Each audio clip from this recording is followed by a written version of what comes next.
لله رب العالمين اللهم صل على محمد وعلى آل محمد كما صليت على إبراهيم وعلى آل إبراهيم إنك حميد مجيد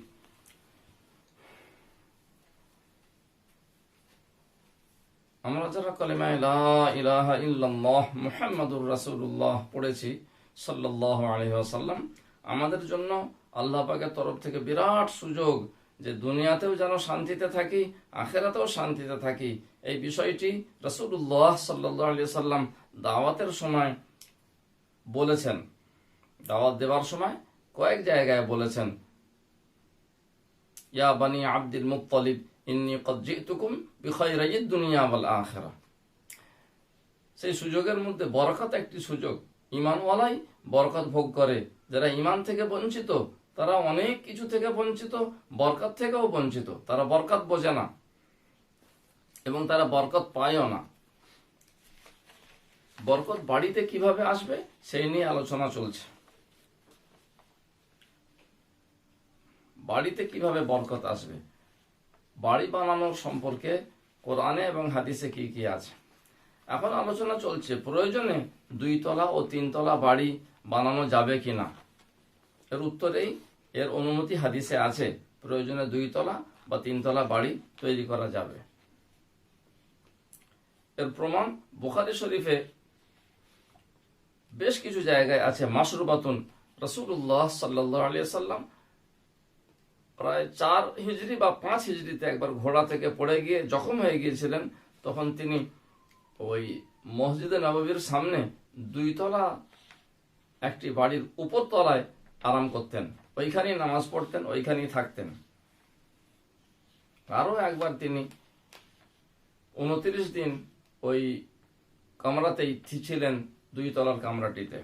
এই বিষয়টিও বুখারী শরীফে অনেক জায়গায় আছে। আর সিরাতের কিতাবে আছে, হযরত আবু আইয়ুব আনসারী রাদিয়াল্লাহু আনহুর বাড়িতে হিজরত করে এসে যখন রাসূলুল্লাহ সাল্লাল্লাহু আলাইহি সাল্লাম ছিলেন তখন উপর তলাতে মানে 2 তলায় ছিলেন। মিশকাত শরীফে 281 পৃষ্ঠাতেও এর আলোচনা আছে। এছাড়া মারাসিল আবু দাউদ, আবু দাউদ শরীফের শেষে আরেকটি কিতাব যুক্ত আছে, ইমাম আবু দাউদেরই সংকলন করা, তার নাম মারাসিল আবি দাউদ। আবু দাউদ রাহমাতুল্লাহ আলাইহি বিখ্যাত মুহাদ্দিস ছিলেন, যার সংকলন করা কিতাবটিকে সুনান আবি দাউদ বলা হয়। তার শেষে মারাসিল আবি দাউদ কিতাবে আছে, খালিদ বিন ওয়ালিদ রাদিয়াল্লাহু আনহু তিনি মদিনা শরীফে জায়গা কিনে বাড়ি করেছিলেন। খুব অল্প জায়গা কিনতে পেরেছিলেন। রাসূলুল্লাহ সাল্লাল্লাহু আলাইহি সাল্লামের কাছে বললেন, আল্লাহর রাসূল, আমার বাড়ি খুবই সংকীর্ণ। বললেন, উপর দিকে বানাও, মানে উপর দিকে তোলো। এ থেকে বলে বোঝা যায় যে আমল এবং কথা এবং কাজের দ্বারা রাসূলুল্লাহ সাল্লাল্লাহু আলাইহি সাল্লামের তরফ থেকে অনুমতি আছে 2 তলা ইত্যাদি বাড়ি করার। আমরা হাদিস থেকে পেয়ে গেলাম, অতএব হাদিসের দলিল আমাদের সামনে থাকা ভালো যে ইসলামী বাস্তুশাস্ত্র এবং ইসলামী গৃহবিজ্ঞান কোরআন হাদিসেও আছে। বাড়িতে ছোট্ট কামরা করা বা গুদাম ঘর রাখা, দেওয়ালে তাক রাখা, কার্নিশ রাখার প্রমাণ হাদিসে আছে মিশকাত শরীফের 282 পৃষ্ঠায়।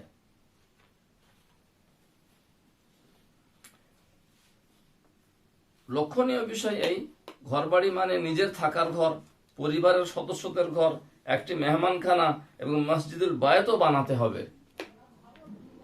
মসজিদুল বায়তে সুন্নত নফল নামাজগুলি আদায় হবে, কোরআন পড়া হবে, মাস্তুরাতরা ইতিকাফ করবে। এই বিষয়ে হাদিসে প্রমাণ আছে।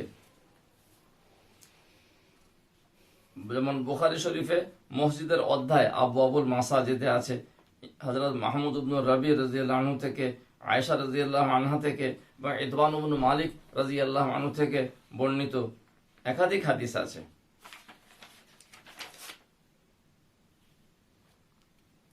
বাড়িতে নফল নামাজ ইত্যাদি পড়া উচিত। বাড়িকে আমল থেকে খালি রাখলে কবরস্থানের মতো, কবরস্থানের সাথে তুলনা করা হয়েছে হাদিস পাকের মধ্যে। হাদিসটি এই মিশকাত শরীফের প্রথম খণ্ডের 69 পৃষ্ঠায় আছে। আন ইবনে উমর রাদিয়াল্লাহু আনহুমা قال قال رسول الله صلى الله عليه وسلم اجعلوا في بيوتكم من صلاتكم ولا تتخذوها قبورا। তোমাদের বাড়িতেও নামাজের কিছু অংশ রাখো, মানে কিছু নামাজ আদায় করো, আর বাড়িগুলোকে কবরস্থান বানাবে না। মুত্তাফাকুন আলাইহ, মানে বুখারী শরীফ মুসলিম শরীফের হাদিস, মিশকাতে প্রথম খণ্ডে 69 পৃষ্ঠায় আছে। মিশকাত শরীফের ওইখানেই প্রথম খণ্ডের 69 পৃষ্ঠায় আরেকটি হাদিস আছে। আন আয়েশা রাদিয়াল্লাহু আনহা قالت امر رسول الله صلى الله عليه وسلم ببناء المسجد في الدور وان ينظف ويطيب। হযরত আয়েশা রাদিয়াল্লাহু আনহা থেকে বর্ণিত, বলছেন যে রাসূলুল্লাহ সাল্লাল্লাহু আলাইহি ওয়াসাল্লাম পাড়ায় পাড়ায় এবং গ্রামে গঞ্জে মসজিদ বানানোর হুকুম দিয়েছেন এবং মসজিদগুলিকে পাক সাফ রাখতে বলেছেন এবং খুশবু দিতে বলেছেন। মসজিদগুলোকে পাক সাফ রাখতে হবে এবং খুশবু রাখতে হবে, যেমন আতর। মসজিদে আতর দেওয়ার নিয়ম ছিল যাতে সুগন্ধ থাকে, মসজিদে দুর্গন্ধ না থাকে।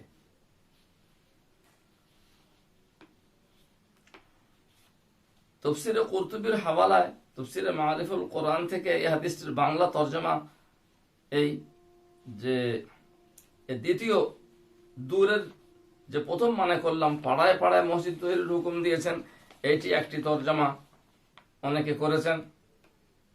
এবং মুনতাখাব আবওয়াবে এ ধরনের তরজমা আছে, আরো অন্যান্য তরজমাকারীরা করেছেন।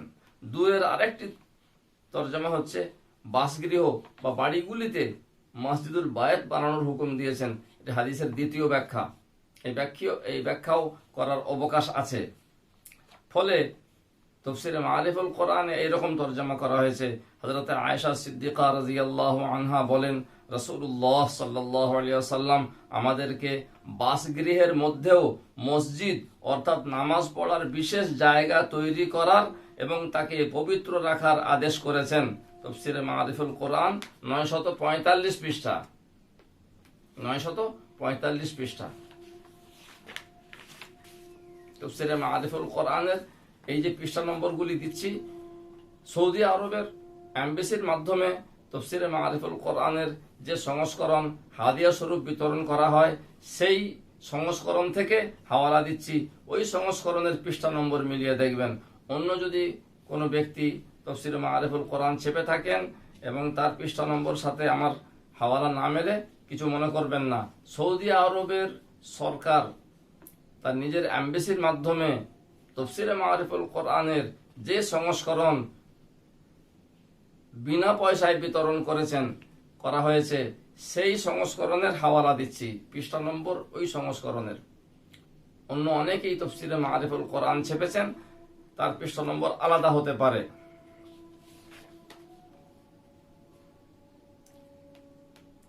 বাড়িতে কি কি আমল করলে বাড়ি বরকতপূর্ণ হয়, এ সম্পর্কে হাদিস কি বলছে? বাড়িকে সর্বাঙ্গীন বরকতময় করার দলিল কোরআন ও হাদিস থেকে শোনা দরকার। عن ثابت رضي الله عنه قال قال رسول الله صلى الله عليه وسلم نوروا بيوتكم بذكر الله تعالى واكثروا فيها تلاوة القرآن। সাবিত রাদিয়াল্লাহু আনহু বলছেন, রাসূলুল্লাহ সাল্লাল্লাহু আলাইহি ওয়াসাল্লাম বলেছেন, নিজেদের বাড়িগুলিকে আল্লাহ পাকের জিকিরের দ্বারা নূরান্বিত করো এবং বাড়িগুলিতে কোরআন তেলাওয়াত খুব বেশি বেশি পরিমাণে করো। আরেকটি হাদিস মুআজ্জামে তবরানীতে আছে। মুআজ্জামে তবরানীর হাওয়ালায় তিরমিজি শরীফের শারাহ মাআরিফুস সুনানে আল্লামা ইউসুফ বিন নজরী রাহমাতুল্লাহ আলাইহি এনেছেন। হাদিসটির ইবারত এইরকম, ফাইনাল বাইতাল্লাযী, এর দ্বারা বোঝা যাচ্ছে এই আমল বাড়িতে কোরআন তেলাওয়াত, নফল নামাজ বা সুন্নত নামাজ পড়া এবং তালিম করার ফজিলত আমরা বুঝতে পারছি। বাড়ির তালিমের বরকত, বাড়ির তালিমের গুরুত্ব এইসব হাদিসের দ্বারা প্রমাণিত হয়। ওই হাদিসের ইবারত এই, ফাইনাল বাইতাল্লাযী ইউকরাউ ফীহিল কোরআন ইয়াত্তাসিউ আলা আহলিহি ওয়া ইয়াকসুরু খায়রুহু ওয়া তাহযুরুহুল মালায়েকা ওয়া তুযহাদু আনহু শায়াতিন। ওয়াইনাল বাইতাল্লাযী লা ইউকরাউ ফীহিল কুরআন ইয়াযীকু আলা আহলিহি ওয়া ইয়াকিল্লু খায়রুহু ওয়া তানফিরু মিনহুল মালায়েকা ওয়া তাহযুরু ফীহি শায়াতিন। যে বাড়িতে নিঃসন্দেহে যে বাড়িতে কোরআন তেলাওয়াত করা হয় সে বাড়িওয়ালাদের জন্য প্রশস্ত হয়, ওই বাড়ির খায়ের মঙ্গল বরকত বেশি হতে থাকে, রহমতের ফেরেশতারা ওই বাড়িতে হাজির হন, ওই বাড়ি থেকে শয়তানকে তাড়িয়ে দেওয়া হয়, শয়তানদেরকে তাড়িয়ে দেওয়া হয়। আর যে বাড়িতে কোরআন শরীফ পড়া হয় না সে বাড়িওয়ালাদের জন্য সংকীর্ণ হতে থাকে, ওই বাড়ির খায়ের মঙ্গল বরকত কম হতে থাকে, ওই বাড়ি থেকে ফেরেশতারা বিদায় নেন, ফেরেশতারা ওই বাড়িতে হাজির হন না, এবং সেই বাড়িতে শয়তানরা হাজির হয় এবং আড্ডা দেয়। হাদিসটি মুআজামে তবরানীতে আছে এবং মুআজামে তবরানীর হাওয়ালায় তিরমিজি শরীফের বিখ্যাত শারাহ মাআরিফুস সুনানে আছে।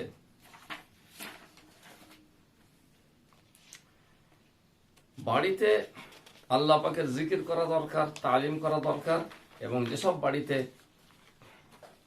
কোরআন তেলাওয়াত হয়, তালিম হয়, ওই বাড়িগুলি সম্মানের যোগ্য। এই বিষয়ে আল্লাহ পাক কোরআনে ঘোষণা করেছেন, মামুলি ব্যাপার নয়। অতএব যেসব বাড়িতে বাড়ির তালিম হয় সেগুলি মসজিদের মতোই সম্মানজনক এবং সম্মানের যোগ্য। এই বিষয়ে তাফসীরকাররা লিখেছেন। সূরা নূরের আয়াত নম্বর 36, 37 এবং 38। আউযু বিল্লাহি মিনাশ শাইতানির রাজীম। ফি বুয়ুতিন আযিনাল্লাহু আন তুরফা ওয়া ইউযকারা ফিহা ইসমুহু ইউসাব্বিহু লাহু ফিহা বিল গুদুবি ওয়াল আসালি রিজালুন লা তুলহিহিম তিজারাতুন ওয়ালা বাইউন আন যিকরিল্লাহি ওয়া ইকামিস সালাতি ওয়া ইতাইজ যাকাহ ইয়াখাফুনা ইয়াওমান তাতাকাল্লাবু ফিহিল কুলুবু ওয়াল আবসার লিয়াজজিয়াহুমুল্লাহু আহসানা মা আমিলু ওয়া ইয়াজিদাহুম মিন ফাদলিহি ওয়াল্লাহু ইয়ারযুকু মান ইয়াশাউ বিগাইরি হিসাব। সূরা নূর 36 নম্বর, 37 নম্বর এবং 38 নম্বর আয়াত। মানে আল্লাহ পাকের নূরে হেদায়েত পাওয়ার জায়গা সেই সব ঘর যে ঘরগুলিকে সম্মান করার হুকুম দিয়েছেন আল্লাহ, এবং সেখানে আল্লাহ পাকের নামের জিকির ও মহিমা ঘোষণা করার হুকুম দিয়েছেন, যেখানে সকাল সন্ধ্যায় আল্লাহর পবিত্রতা ঘোষণা করে এমন লোকেরা যাদেরকে ব্যবসা ও কেনা বেচা আল্লাহর স্মরণ থেকে গাফেল রাখতে পারে না, নামাজ কায়েম করা, যাকাত দেওয়া থেকেও গাফেল রাখতে পারে না। তারা সেই দিনকে ভয় করে যেদিন দিল ও চোখ উল্টে যাবে, যাতে আল্লাহ পাক তাদেরকে তাদের সেরা কাজের পুরস্কার দেন, আবার দয়া করে পাওনার চেয়েও বেশি দেন। আল্লাহ পাক যাকে ইচ্ছা বেহিসাব রুজি দেন। সূরা নূর 18 নম্বর পারা। ওই ঘর বলতে শুধু মসজিদগুলিকেই বোঝানো হয়নি। এবার তাফসীরে মাআরিফুল কোরআনে এই আয়াতের তাফসীর যেটা বলা হচ্ছে সেইটি বলছি। ওই ঘর বলতে শুধু মসজিদগুলিকেই বোঝানো হয়নি যে মসজিদ আবাদ করা, মসজিদে তালিম করা, মসজিদে আল্লাহর জিকির করার ফজিলত বলা হয়েছে, তা নয়। বরং সমস্ত আবাদ মসজিদগুলির সাথে সাথে ওই সমস্ত ঘর বাড়ি, মাদ্রাসা, খানকাহ ইত্যাদিগুলিকেও বোঝানো হয়েছে, যেগুলিতে কোরআন হাদিসের তালিম হয়। এই সবগুলিরই সম্মান করা, আদব রক্ষা করা এবং খিদমত করা জরুরি। হযরত আবু হাইয়ানের তাফসীরে বাহরি মুহীতের হাওয়ালায় তাফসীরে মাআরিফুল কোরআন থেকে সারসংক্ষেপ পেশ করলাম। তাফসীরে মাআরিফুল কোরআনের ওই সৌদি সংস্করণের পৃষ্ঠা 942 থেকে 946। এর থেকে বোঝা যাচ্ছে যেসব বাড়িতে তালিম হয় সে বাড়িগুলিও ওই মসজিদের মতো, মাদ্রাসার মতো সম্মানীয় আল্লাহ পাকের কাছে, দুনিয়া এবং আখিরাতে।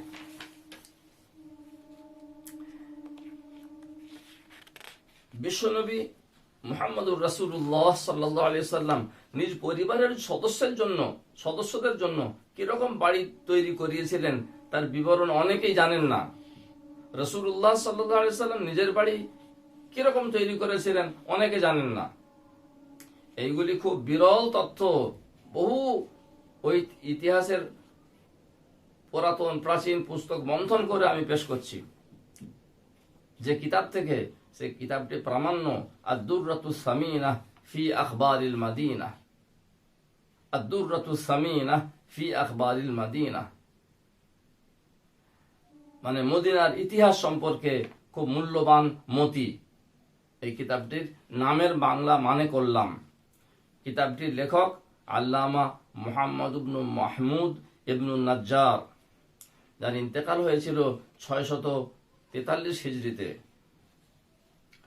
তিনি কিরকম বাড়ি কিরকম তৈরি করেছিলেন, রাসূলুল্লাহ সাল্লাল্লাহু আলাইহি ওয়াসাল্লাম কিভাবে নিজের বাড়ি তৈরি করেছিলেন, এ সম্পর্কে ওই আদ-দুররাতুস সামিনা কিতাবের 145, 149, 183, 184, 187 এবং 251 পৃষ্ঠায় দ্রষ্টব্য। কিতাবটি আমার কাছে আছে আলহামদুলিল্লাহ। মানে মদিনা শরীফের যে পুস্তক প্রকাশক, সৌদি আরবের যে পুস্তক প্রকাশক আমার মাকালিদুস সামাওয়াতি ওয়াল আরদ আরবিতে অনুবাদ করা কিতাবটি এবং আরো অনেক কিতাব প্রকাশ করেছেন, তিনি নিজে আমাকে ওখানে হজের সফরে সাক্ষাতের সময় এই কিতাবটি আমাকে হাদিয়া করেছিলেন। কিতাবটি থেকে আমি এই তথ্য পেয়েছি যে রাসূলুল্লাহ সাল্লাল্লাহু আলাইহি ওয়াসাল্লাম নিজের পরিবারের জন্য কিরকম বাড়ি তৈরি করেছিলেন। বাংলায় তর্জমা করে শোনাচ্ছি। মসজিদে নববীর দক্ষিণ দিক, পূর্ব দিক এবং উত্তর দিকে রাসূলুল্লাহ সাল্লাল্লাহু আলাইহি ওয়াসাল্লাম কাঁচা ইট ও খেজুর গাছের গুঁড়ি দিয়ে ঘর তৈরি করালেন। ওই ঘরগুলির একটি করে দরজা মসজিদে নববী লাগোয়া ছিল। প্রত্যেক ঘরের দরজায় পশমের পর্দা ঝোলানো থাকতো। আর দুররাতুস সামিনা কিতাবের লেখক আবার এই যে তথ্য এনেছেন বিশ্ববিখ্যাত সত্য ইতিহাসের কিতাবের পৃষ্ঠা থেকে, সেই কিতাবের নাম তবাকাত ইবনে সাদ। ইবনে সাদ বিখ্যাত ঐতিহাসিক, তার কিতাবের নাম তবাকাত ইবনে সাদ। সেই কিতাবের প্রথম খণ্ডের 387 পৃষ্ঠা থেকে। এ সম্পর্কে আরো বিস্তারিত জানার জন্য এই আরবি কিতাব দুইটি পড়ুন। তারিখুল মাদিনা, লেখকের নাম মুহাম্মদ ইবনুল হাসান, 200 হিজরিতে ইন্তেকাল করেছেন। এবং আরো একটি বিখ্যাত কিতাব ওয়াফাউল ওয়াফা ফি আখবারি দারিল মুস্তাফা, বিশ্ববিখ্যাত কিতাব ওয়াফাউল ওয়াফা ফি আখবারি দারিল মুস্তাফা, আল্লামা আলী ইবনে আহমদ সামহুদি রহমতুল্লাহ আলাইহি। তার ইন্তেকাল হয়েছিল 911 হিজরিতে। বাড়িতে কোরআনের তালিম এবং সুন্নাতের তালিম করার তাগিদ কোরআন মাজিদে আছে। মানে বাড়ির তালিম সম্পর্কে এগুলো দলিল হিসাবে আমরা ধরে নিতে পারি এবং মনে করতে হবে। আউযু বিল্লাহি মিনাশ শাইতানির রাজিম ওয়াজকুরনা মা ইউতলা ফি বুয়ুতিকুন্না মিন আয়াতিল্লাহি ওয়াল হিকমাহ ইন্নাল্লাহা কানা লাতীফান খাবীরা। সূরা আহজাব 34 নম্বর আয়াত। হে নবী পত্নীগণ, মানে মুসলিম জননীদেরকে আল্লাহ পাক হুকুম দিচ্ছেন, ও নবী পত্নীগণ, তোমাদের বাড়িতে যেসব আয়াত ও সুন্নত পড়া হয় সেগুলির চর্চা এবং আলোচনা করো। ঘরবাড়ি তৈরির আগে বা পরে কোন অবস্থাতেই পড়োশীকে কষ্ট দেওয়া জায়েজ নেই। বুখারী শরীফে আছে, মান কানা ইউমিনু বিল্লাহি ওয়াল ইয়াউমিল আখির ফালা ইউজি জারা। যে বাস্তবিক পক্ষে আল্লাহ পাকের উপরে ঈমান রাখে, কিয়ামতের দিনের উপরে ঈমান রাখে, সে যেন নিজের পড়োশীকে কষ্ট না দেয়। মুসলিম জননী জিজ্ঞাসা করলেন যে আমার পড়োশী কয়েকজন, আমি নিকটতম পড়োশীকে হাদিয়া দিতে চাই। নিকটতম পড়োশী কে?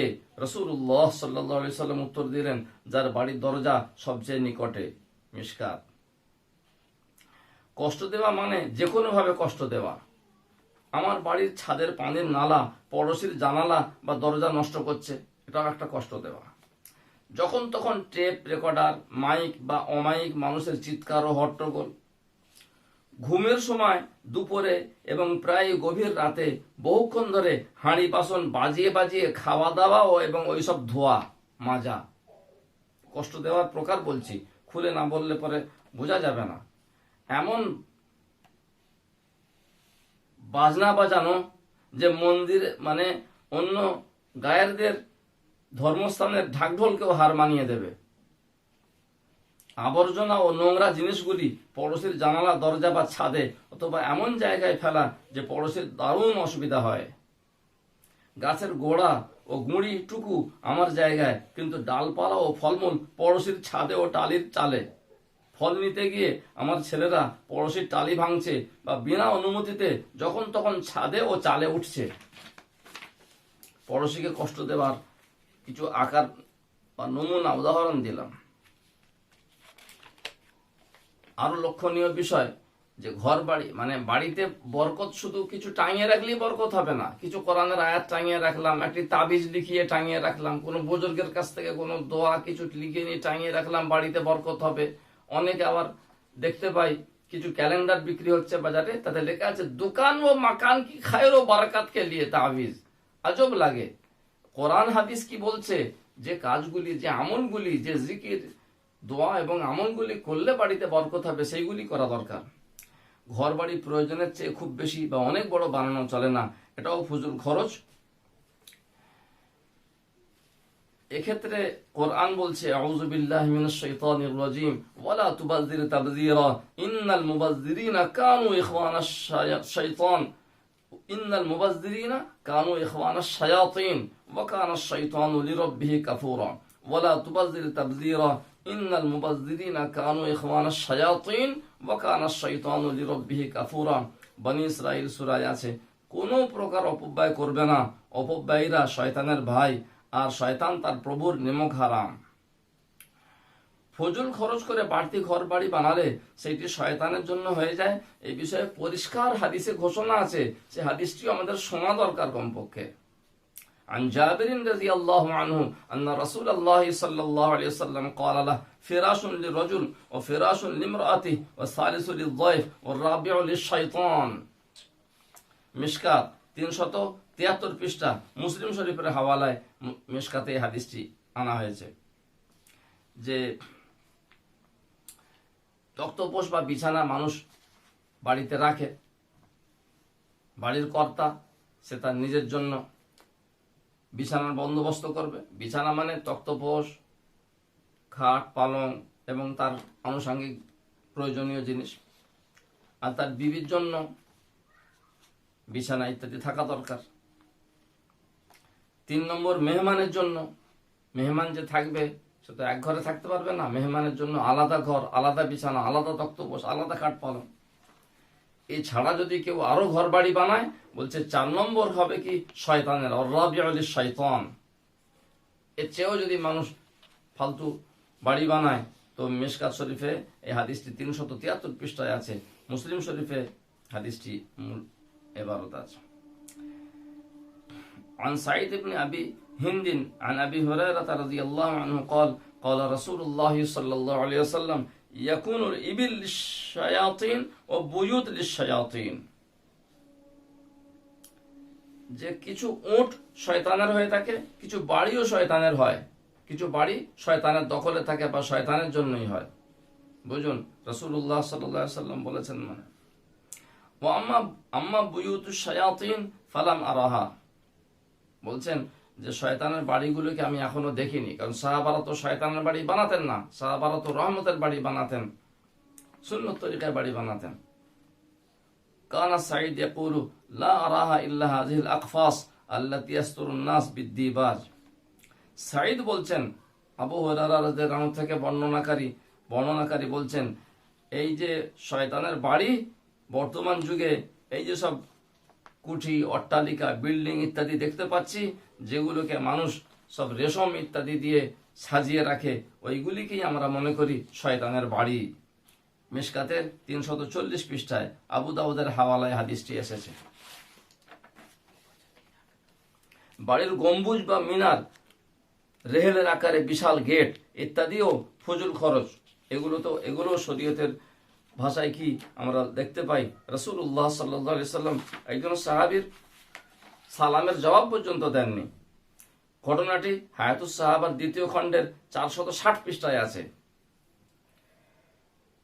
কিতাবুল আদাবে বাবুন ফিল বিনা 202 নম্বর খণ্ড 715 পৃষ্ঠাতেও আছে। আখরাজ আবু দাউদ। ঘটনাটি পুরো আরবি ইবারত এই আকারে আছে। عن أنس رضي الله عنه أن رسول الله صلى الله عليه وسلم خرج يوما ونحن معه فرأى قبة مشرفة فقال ما هذه؟ قال له أصحاب هذه لفلان رجل من الأنصار حتى إذا جاء صاحبها رسول الله صلى الله عليه وسلم يسلم عليه في الناس فأعرض عنه فعلى ذلك مرارا حتى عرف الرجل الغضب فيه والإعراض عنه قالوا خرج فرأى قبتك।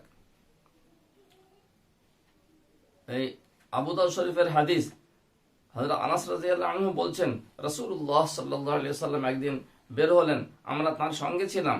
তিনি একটি উঁচু গম্বুজ দেখলেন একজনের বাড়িতে। জিজ্ঞাসা করলেন কি এটা?